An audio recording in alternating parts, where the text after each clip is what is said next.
아침에 우리 말씀 다시 한번 선포합시다. 큰 산아 내 앞에서 평지가 되리라. 시작. 우리 요 앞에 땅을 이렇게 연상하면서 큰 산아 우리 교회 앞에서 평지가 되리라. 시작. 믿고 가면 됩니다. 자, 오늘 말씀은 이제 두 번째 표적이라고 그랬잖아요. 50절에 보니까 그 사람이 예수께서 하신 말씀을 어떻게 하고요? 믿고 갔다 그랬어요. 오늘 예배 출석해서 참여해서 그냥 이렇게 멀뚱히 앉아 계시지 말고 하나님의 말씀을 믿고 돌아가시기 바랍니다. 여기서 믿음의 그 현장이 여러분들의 삶의 문제에 꼬여 있는 문제가 여기서 믿음으로 반응할 때 해결이 된다는 거예요. 자, 오늘의 상황을 한번 먼저 보겠습니다. 어떤 상황인가? 46절을 보니까 다시 한번 읽어봅니다. 시작. 예수께서 다시 갈릴리 가나에 이르시니 전에 물로 포도주를 만드신 곳이라. 왕의 신하가 있어 그의 아들이 가버나움에서 병들었다. 사실은 앞에 부분은 그냥 사족입니다. 이 말씀에 문맥적으로 왕의 신하가 병들었고 예수님이 다시 갈릴리 가나에서 물로 포도주를 만들었다는 사건과는 별개의 사건이에요. 그죠? 전혀 상관이 없는 사건인데 기자는 일부러 예수께서 다시 갈릴리 가나에 이르셨고 또 그곳은 전에 물로 포도주를 만들었던 곳이라는 것을 일부러 이렇게 삽입을 시켜놓고 있습니다. 그렇다면 주님이 갈릴리 가나에서 물로 포도주를 만드신 사건과 지금 가버나움이라고 하는 지역에서 왕의 신하가 병들었다는 이 사건과 어떤 연관성이 있느냐? 이게 연관성이 있으니까 이게 한 묶음으로 한 절 속에 그렇게 소개를 해 놓은 것이거든요. 자, 왕의 신하라고 했으니까 왕의 신하입니다. 그 당시에는 예수님이 태어나실 때에는 헤롯 대왕이 왕이었어요. 헤롯 대왕. 헤롯 대왕. 그리고 예수님이 어렸을 때 헤롯이 죽죠? 그렇죠? 그리고 아켈라오라고 하는 헤롯 분봉 왕이 등장을 합니다. 자, 헤롯이 죽은 다음에는 세 아들에게 자기가 다스렸던 유대 땅을 이렇게 조금씩 이렇게 나누어서 완전한 통합 왕이 아니고 분봉 왕으로 다스렸던 시대예요. 그러니까 예수님이 활동하실 때에는 이제 분봉 왕이 다스렸던 시대입니다. 갈릴리를 중심으로 해서 자, 지도 혹시 준비됐나요? 띄워주세요. 좀 크게 확대 좀 해봐요. 어디? 확대가 안 돼요? 이건 맞아 이거? 어디 봅시다. 맞네. 자, 저기 골란 지역, 드라고니 지역, 가이사랴 빌립보 이 한 지역을 좋아. 저쪽은 헤롯 빌립이라고 하는 사람이 통치를 했어요. 헤롯 빌립. 그다음에 이제 약간 그러니까 가버나움을 중심으로 해서 동편 쪽, 저 지중해 쪽으로 서쪽 쪽이죠. 서쪽이죠. 서쪽으로는 오늘 지금 여기 이 왕이에요. 여기 헤롯 안티파스. 그래서 성경에 안디바 나오죠. 그 안디바가 왕으로 다스렸던 것이고 유대를 보랏빛 저 유대를 중심으로 해서 저 넓은 지역은 헤롯 아켈라오가 다스렸던 지역입니다. 이렇게 이제 분봉 왕이 다스렸던 지역이 이렇게 달라요. 자, 그러니까 오늘 본문의 주인공은 누구냐? 그 가버나움을 중심으로 해서 저 북쪽은 빌립, 그리고 동쪽은 빌립. 이렇게 서쪽은 누구요? 애들 공부 못한다고 절대로 뭐 어떤 얘기하지 마. 뭐 5초나 지났어야지. 갈릴리 이 가버나움을 중심으로 해서 서쪽은 누구? 아버지. 주여 역사하옵소서. 큰 산아 평지가 되리라. 헤롯 안디바. 안티파스라 그래요. 따라합시다. 안디바 왕의 신하인 거예요. 그러니까 왕의 신하라고 하는 것을 일부러 여기에 이렇게 삽입을 한 것은 이 사람이 아들이 죽어가는 문제 이외에는 전혀 문제가 있는 사람이다, 없는 사람이다. 없는 사람이에요. 먹을 거 걱정 없고 지금 로마의 통치를 받고 있거든요. 섭정을 받고 있어요. 세금 이 과세가 어마어마합니다. 나라의 주권도 이렇습니다. 그런데도 왕의 신하인 이 사람은 아무 문제 없어요. 지금 아무 문제 없습니다. 먹는 거, 입는 거, 자는 거, 뭐 집 걱정, 아이들 직장 걱정 아무 문제 없어요. 자, 그런데 아들이 병에 걸렸는데 어느 정도의 중한 병에 걸리냐면 죽을 병에 걸렸어요. 죽을 병. 자, 그러니까 여러분 한번 생각해 보세요. 왕의 신하이니까, 더군다나 왕의 신하라고 해서 일부러 삽입할 정도면 왕과 이름은 등장하지 않지만은 아주 긴밀한 관계에 있다는 것을 이렇게 의도적으로 드러내는 거예요. 그러니까 당연히 그 안디바에게 자기의 사정을 얘기했겠죠. 그리고 자기 신하입니다. 그럼 왕의 입장에서 사랑하는 그 신하의 자녀가 지금 아들이 지금 오락가락 하고 있는데 가만히 있겠어요, 여러분? 아마 자기 영역 속에서, 영토 속에서, 아니면 전부 다 형제들이니까, 다 형제들이니까 전체를 전부 다 수소문해 가지고 난다 긴다 하는 그러한 의원들, 의사들은 다 총출동시켜 가지고 아마 그 아이를 낳도록 조치를 취했을 거예요. 그렇겠죠? 그러니까 이 한 절 속에 그러한 배경이 가능해집니다.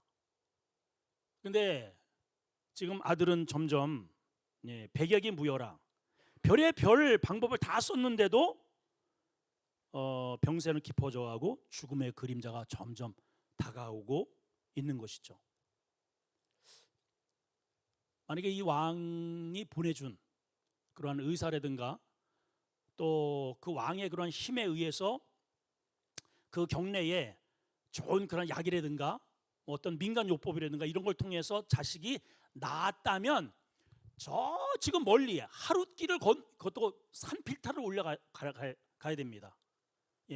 지금 가보나움이라고 하는 지역과 예수님이 계시는 가나는 예수님이 태어나셨던 나사렛이라고 하는 곳과 바로 옆 동네예요.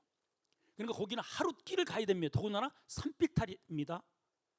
거기에 그 멀리에 있는 더군다나 그 촌부 예수님이 떠오르지도 않을 거예요. 상상도 안 합니다. 그렇겠죠, 여러분? 그런데 할 것을 다 해본 거예요. 이 약, 저 약, 이 의사, 저 의사. 왕의 신하니까 뭐 안 해볼 게 뭐가 있겠어요. 분명히 왕에게 자신의 그러한 처지를 분명히 이야기를 해서 할 수 있는 모든 방법을 다 동원했는데 결과는 뭐냐? 안 됐다는 거죠. 벽이 있다는 거예요. 여러분, 오늘 이 말씀을 통해서 우리에게 보여주는 굉장히 중요한 교훈이 있지 않습니까? 아무리 먹고 사는 문제, 미래, 여기다가 청와대의 계급장을 가지고 왕과 들락날락하는 사이라 할지라도 인간에게는 한계가 있다는 거죠. 그러한 힘과 그러한 재력과 그러한 위치에서도 해결할 수 없는 연약함이 있다는 거예요. 아픈 손가락이 있다는 거예요. 여러분, 이렇게 겉으로 보기에는 멀쩡해 보여도 여러분 이렇게 다 속속들이 알아보면 아픈 손가락이 있어요. 권사님 뭔 걱정이 있겠어요? 걱정이 없게 있겠어요?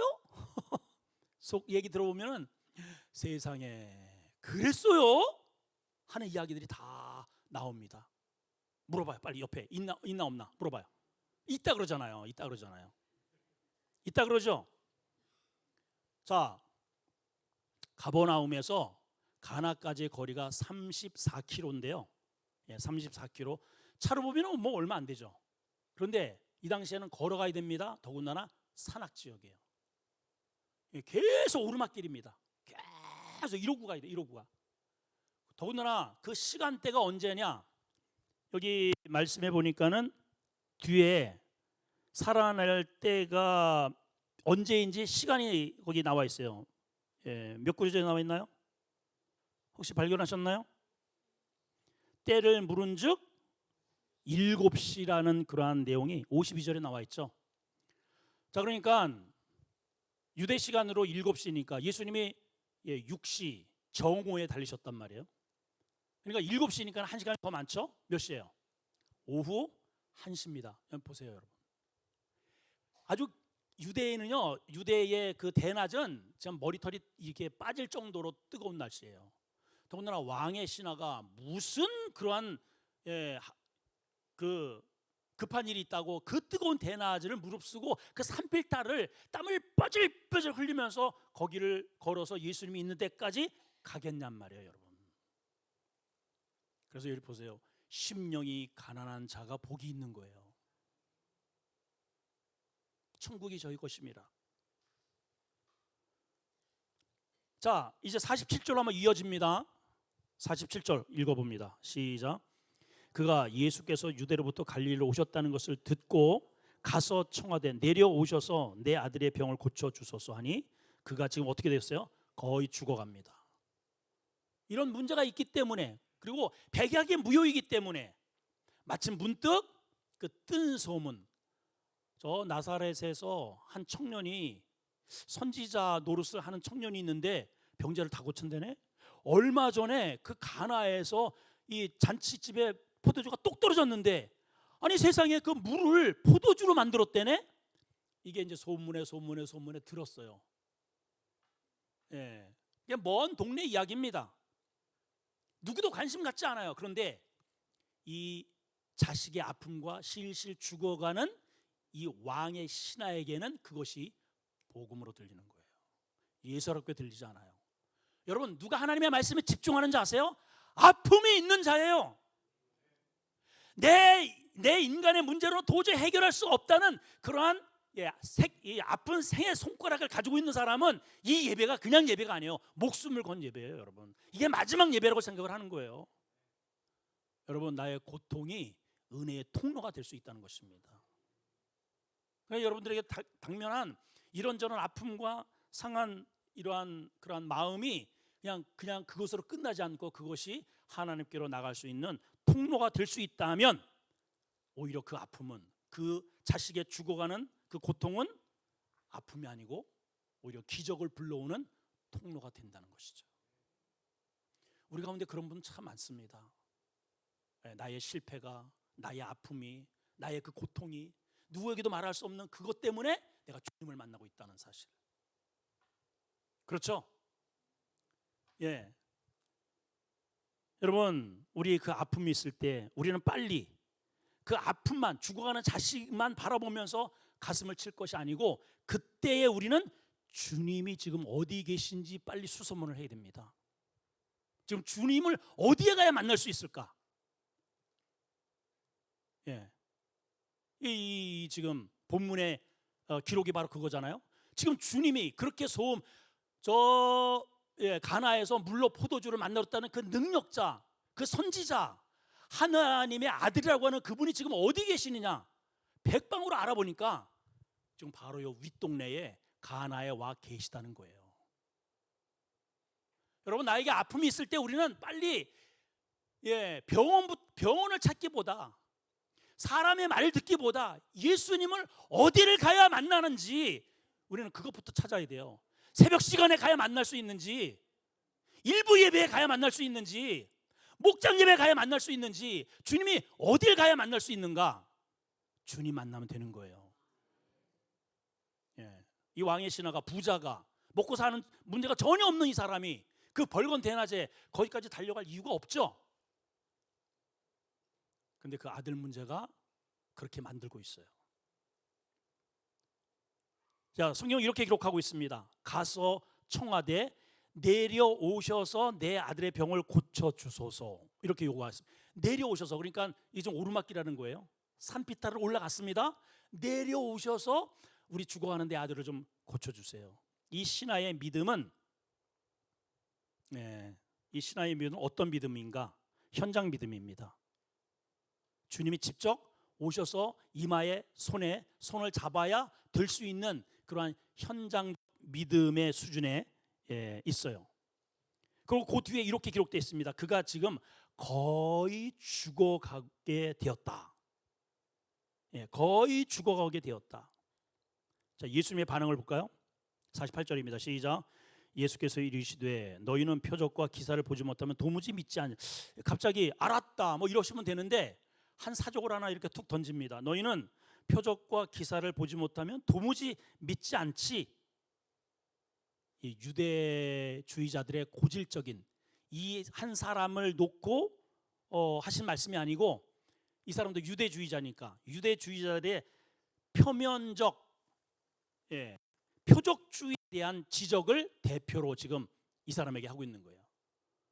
유대인들은 끊임없이 표적을 통해서 이분이 메시아인지 아닌지를 자꾸만 확인하려고 그래요. 우리 신앙 생활하는 사람들도 뭔가 이렇게 하나님 뭔가를 보여주세요. 이거를 어떤 사건을 터뜨려 주시고 이거를 하시면, 이 문제를 해결해 주시면 하나님이 계신 줄 제가 알겠습니다. 이런 표적주의적 신앙인들이 꽤나 많습니다. 사실은 저도 한때에는 그런 것들을 많이 구했어요. 하나님 한 번만 그냥 딱 한 단어로 진홍아 이렇게 불러주세요. 그럼 제가 진짜 하나님 계신 줄 정말 제가 믿겠습니다. 제가 하나님 안 믿는 게 아니에요.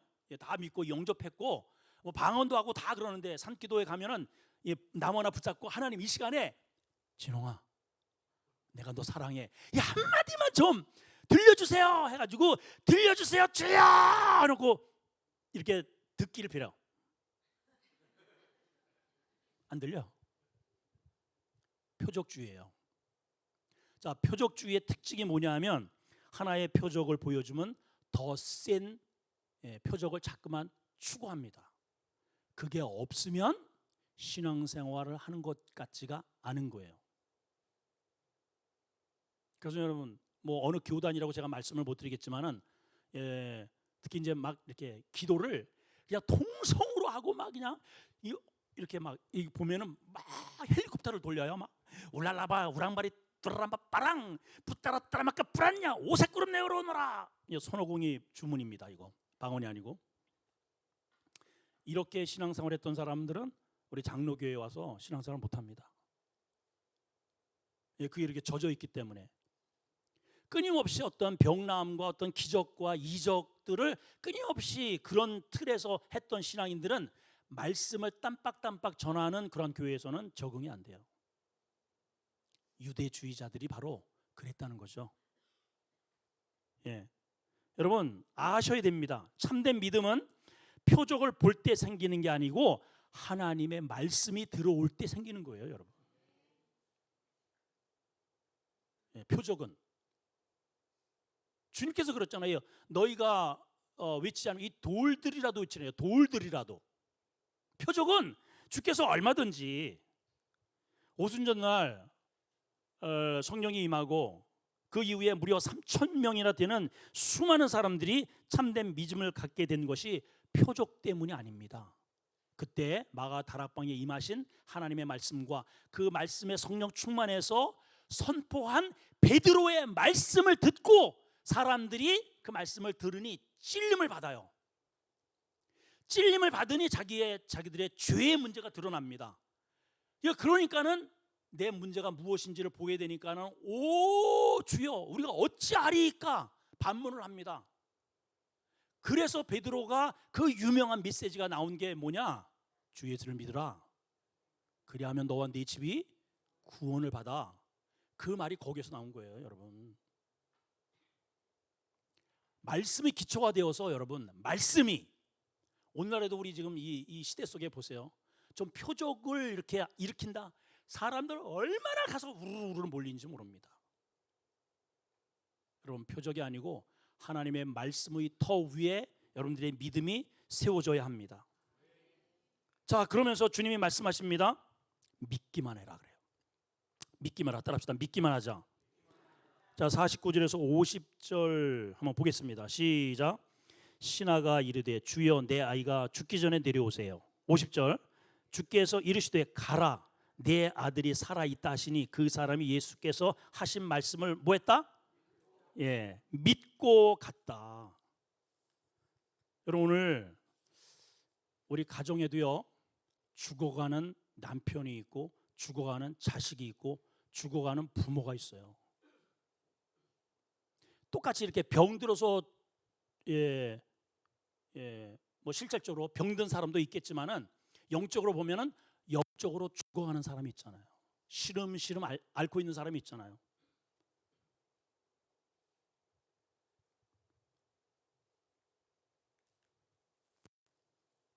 오늘 환자를 위해서 우리가 하나님 앞에 오늘 이 시간에 그 문제를 주님께 정확하게 메시지를 던지고 기도할 때 주님이 우리에게 주시는 메시지가 뭡니까? 믿고 가라는 거예요. 믿고 가라. 자, 그랬더니 51절에서 52절에 내려가면서 그 말씀을 이제 믿고, 이게 올라가는 날이 하루, 내려오는 날이 하루이기 때문에 주님을 만나는 시간대가 1시부터 5시 정도로 해가 떨어지는 그때로 봅니다. 그러니까 그날 못 내려와요. 그래서 그 다음 날이 된 겁니다. 그 다음 날. 성경에 그렇게 돼 있죠?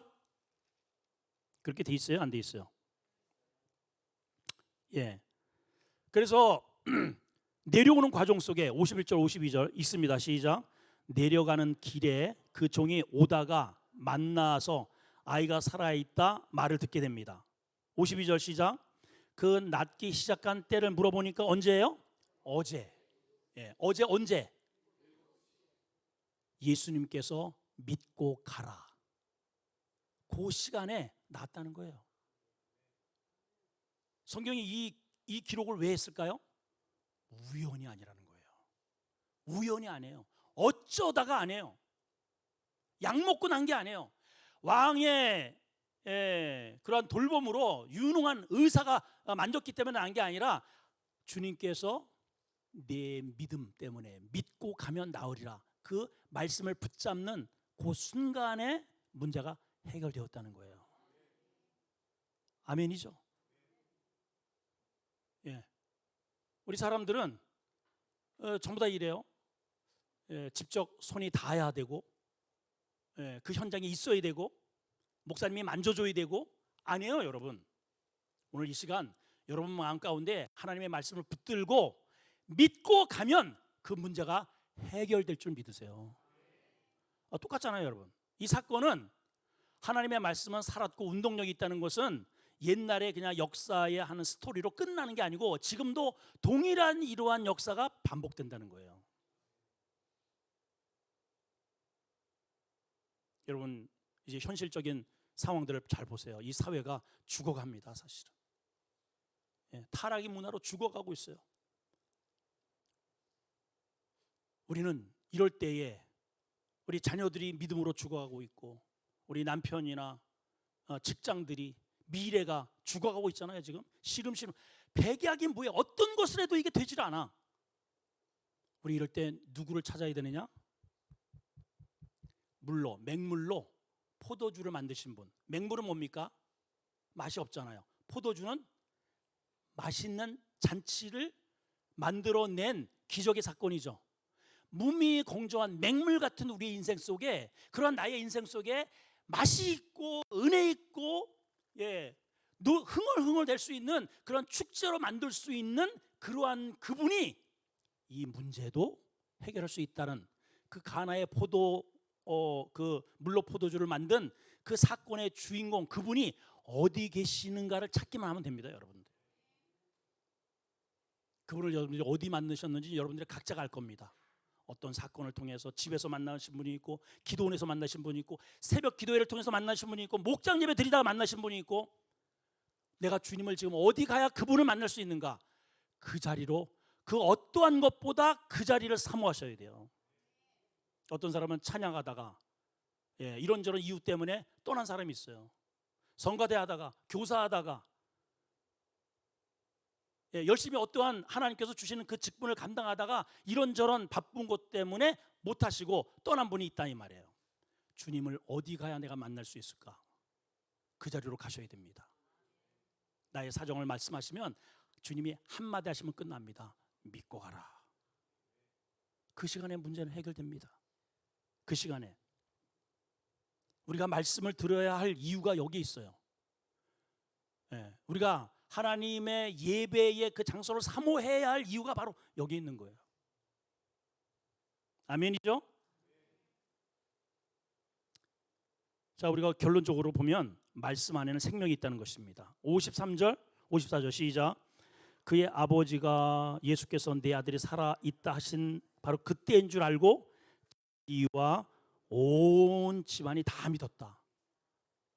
하나님의 말씀은 살아있기 때문에 운동을 합니다. 운동. 이 하나는 사건으로 끝나지 않고 그 불신의 온 가족이 다 예수를 믿게 되는 기적의 역사가, 생명의 역사가 일어났어요. 포도를 만드는 그 다음에 이루어진 이 두 번째 이 사건이 계속 연결성을 가지고 있다는 것을 두 번째 표적이라는 표현을 통해서 우리에게 전달해 줍니다. 자, 여러분, 예전에 이제 하나님께서 나에게 어떠한 표적을 보여주셨다면 이제 오늘 이 말씀을 통해서 여러분 안에 지금 죽어가는 이런 사건들, 무미건조한 소망이 없는 이러한 사건을 통해서 두 번째 표적의 주인공이 되시기를 축원합니다. 기도하겠습니다. 하나님,